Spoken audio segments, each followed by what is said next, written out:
Bismillahirrahmanirrahim. Assalamu alaikum, students. Now we are going to start the chapter number 1 with a topic physical quantity. So let's start.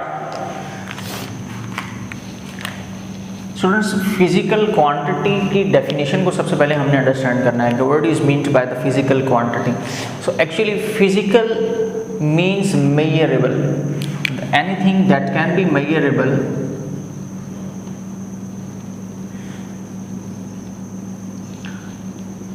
That is called physical. Also students, we are discussing about the quantity, so we can define it as all the measurable quantities are called physical quantities. We can define it as all the measurable quantities are called physical quantities. Students, physical quantity इस दुनिया के अंदर बहुत सी हैं जिनको हम major कर सकते हैं. हमने उनकी दो बेसिक कैटेगरीज के अंदर जो है वो डिफाइन कर दिया. सो फर्स्ट ऑफ ऑल हमारे पास जो हमारी फर्स्ट कैटेगरी बनी यहाँ पर, दैट इज बेस क्वांटिटी, और सेकंड हमारे पास जो कैटेगरी है उसमें हमारे पास वैल्यू आती है ड्राइव्ड क्वांटिटीज की. स्टूडेंट्स, बेस क्वांटिटीज और ड्राइव्ड क्वांटिटीज का बेसिक डिफरेंस जो है हमने उस चीज़ को भी अंडरस्टैंड करना है. इस दुनिया के अंदर बहुत सी मेजरेबल क्वांटिटीज की क्लासिफिकेशन में जो हमारे पास बेसिक्स थी, जो मोस्ट कॉमन है, मोस्टली यूजेबल हैं, हमने उनको एक बेसिक्स में ऐड कर दिया और हमने उन्हें नाम दिया बेस क्वांटिटी का. तो सेम है स्टूडेंट्स, हमारे पास ऐसी क्वांटिटीज जो फर्दर बेस क्वांटिटीज की मदद से हम लोग डिफाइन करते हैं या क्रिएट करते हैं, जो उन पर डिपेंड करती हैं स्टूडेंट्स, तो हमने उनको नाम दिया कि ये हमारे पास जो है वो ड्राइव्ड क्वांटिटीज का है. तो स्टूडेंट्स, हमारे पास यहाँ पर बेस क्वांटिटीज के अंदर कुछ बेसिक क्वांटिटीज जो हमने मेंशन की, 7 फाइंड आउट की. मैं स्टूडेंट्स यहाँ पर उनके नाम भी मेंशन कर देता हूँ. So there are 7 basic base quantities. On the behalf of these, the quantities are defined, are called base quantities. तो students, हम उनके नाम अगर mention करें तो first of all we have the length, second one is of mass, time, current, electric current, student, temperature,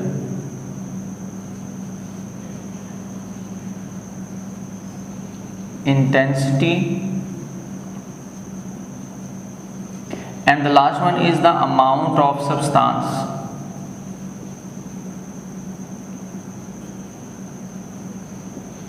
इसी तरह students हमारे पास कुछ ड्राइव्ड क्वांटिटीज भी हैं. हम ड्राइव्ड क्वांटिटीज के नाम को भी यहाँ पे मेंशंस करते हैं. स्टूडेंट्स, ये वो क्वांटिटीज होंगी जिनको हमने अपनी इन बेस क्वांटिटीज की मदद से फर्दर डिफाइन किया, और ये इसको ज़्यादा बेहतर अंडरस्टैंड आप इनके यूनिट्स के अंदर कर सकते हैं.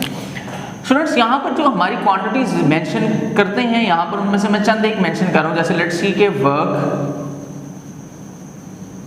Energy, power, speed, AITUC. तो स्टूडेंट्स, ये हमारे पास यहाँ पर कुछ इनकी वैल्यूज हैं जो हमने मेंशन की. ये क्वांटिटीज हमारे पास जो हैं वो ड्राइव्ड हैं. इनका जो एक्चुअल और बेसिक डिफरेंस है स्टूडेंट्स, वो आपको हमेशा इनके यूनिट से ज़्यादा अच्छा अंडरस्टैंड हो सकता है. अब हम इनके मूव करते हैं यूनिट्स की तरफ. So what is mean by the unit? ये जो वर्ड मैं यूज़ कर रहा हूँ यूनिट का, जो हम यूज़ करते हैं अपनी बेस क्वांटिटीज और ड्राइव्ड क्वांटिटीज के लिए, what is mean by the unit? Students, actually in तमाम की तमाम क्वांटिटीज़ को मेजर करने के लिए, एक सेम स्टैंडर्ड पे मेजर करने के लिए, कि जिसको पूरी की पूरी दुनिया जो है वो एक ही स्टैंडर्ड पे यूज़ करे ताकि डिफरेंस ना आ सके, तो वो जो हमारा स्टैंडर्ड ऑफ क्वांटिटी था, हम उसको नाम देंगे कि ये हमारा यूनिट है, एक बेसिक यूनिट है.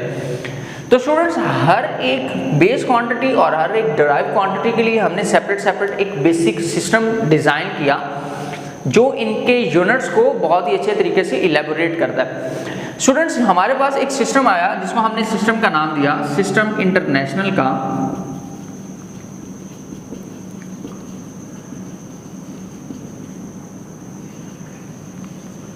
इसको स्टूडेंट्स हम नाम सिस्टम SI भी कहते हैं. सो हमने अब स्टूडेंट्स ये भी देखना है कि what is the basic role of system international in system international units.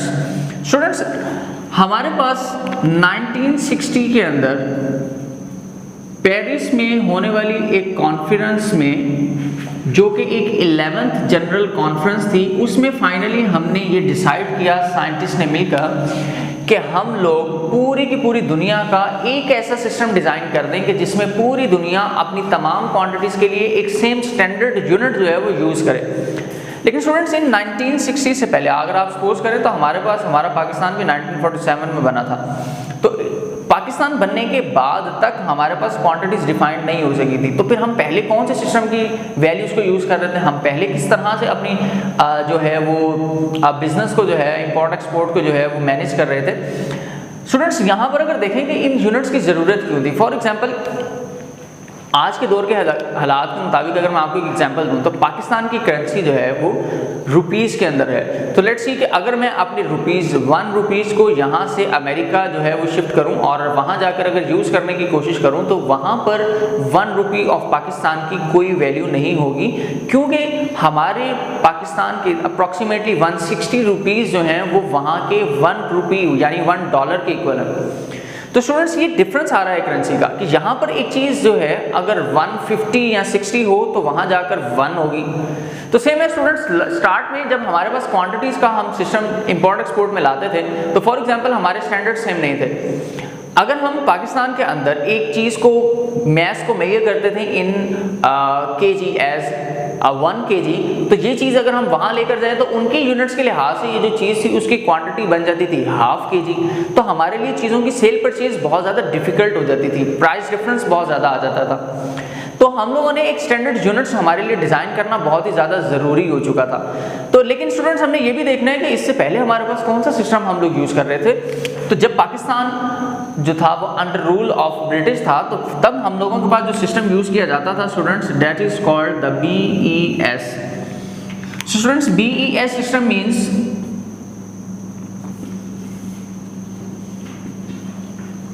British engineering system.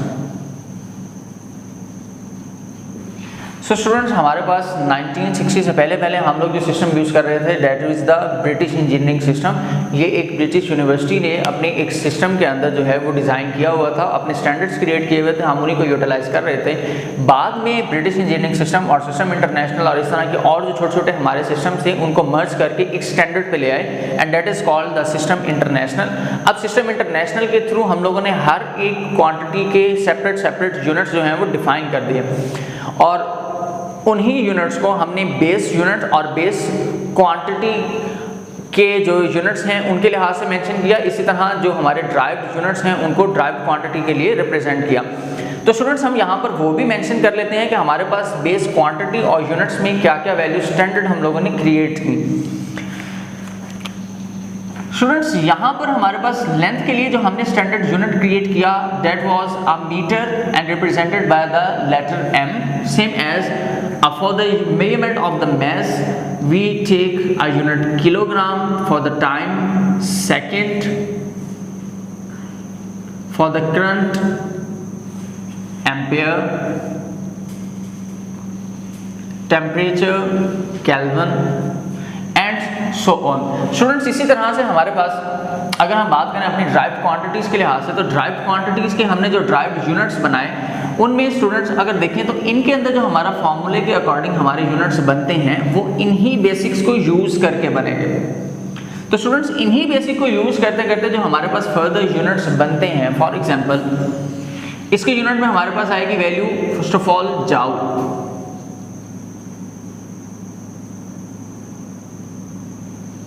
और स्टूडेंट्स ये दोनों सेम हैं तो इस वजह से हमारे पास जो इनका यूनिट है वो हमारे पास कुछ यूं बनेगा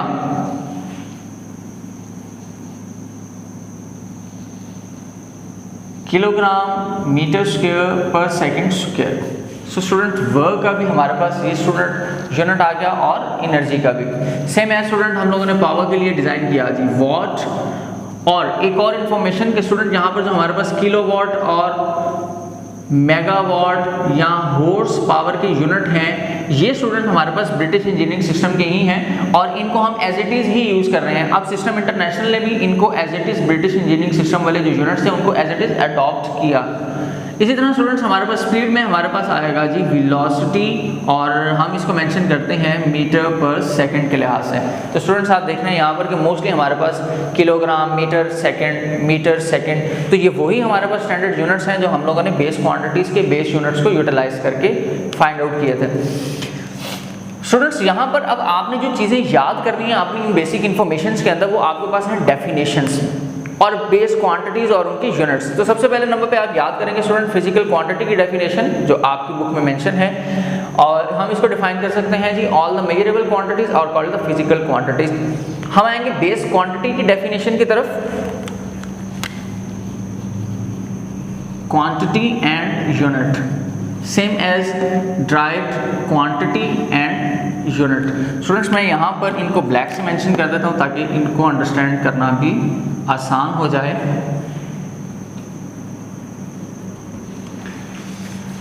स्टूडेंट्स यहाँ पर अब हम लोग और जो डेफिनेशंस याद करने वाले हैं वो डेफिनेशंस हमारे पास होंगी यहाँ पर बेस क्वांटिटी और बेस यूनिट की। तो बेस क्वांटिटी की अगर हम डेफिनेशन डिस्क्राइब करें तो स्टूडेंट्स हम ये कह सकते हैं कि the basic quantities that are the fundamentals of the quantities are called base quantities and the units that describe the base quantities are called base units. Same as students from the for the definition of the derived quantities we just defined at the quantities that are described on the behalf of base quantities are called that describe the derived quantities are called derived units. हम इसके बाद student system international की definition याद करेंगे और ये भी आपको आपकी बुक के पैराग्राफ में मिल जाएगी, और हम इसको स्टार्ट करेंगे in 1960 the 11th general conference held in Paris. यहाँ से स्टूडेंट्स हम स्टार्ट करेंगे लास्ट तक सिस्टम इंटरनेशनल तक, that is represented by the SI। तो स्टूडेंट्स हमने इनकी इसकी डेफिनेशन को भी याद करना है और इसी के साथ साथ हमने ये भी क्वेश्चंस को अंडरस्टैंड रखना है। हमारे पास दो तरह से क्वेश्चन इसके बारे में पूछे जाते हैं कि define system international and what is the role of system international. तो स्टूडेंट इसी तरह से जो हमारे पास ये क्वेश्चंस हैं इनके आंसर्स अप्रॉक्सीमेटली सेम हैं। हम इनकी डेफिनेशंस को लर्न करके इनकी जगह पर लिखेंगे तो हमारे आंसर्स जो हैं वो कंप्लीट हो जाएंगे।